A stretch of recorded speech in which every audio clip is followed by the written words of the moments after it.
pour attirer davantage de visiteurs, avec un concept, celui de visiter des lieux historiques autour d'un verre. Tout cela, bien sûr, avec modération. Aurélie Ronze.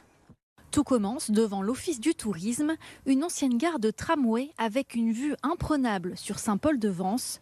Puis c'est parti pour une balade à travers les ruelles du village. On en apprend sur l'église et aussi un autre élément qui est très important, c'est les fleurs à la colle parce que le village était une ancienne capitale de la rose, de par sa production. Richesse du patrimoine caulois, mais aussi anecdotes sont au programme de cette visite hebdomadaire. Yves Klein, par exemple, l'illustre plasticien, artiste, a vécu à la Colle-sur-Loup. On le sait assez peu dans ses biographies.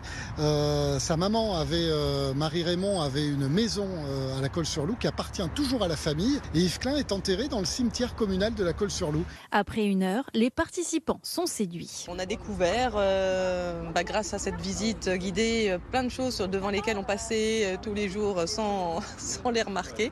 Donc là, on va faire un peu plus attention. Je ne suis pas spécialement intéressée par l'histoire, mais là, l'histoire du village, j'ai appris beaucoup de choses.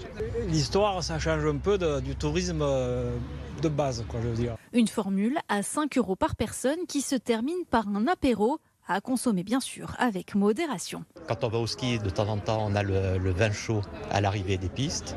Là, on a le vin avec de la rose, aromatisé à la rose.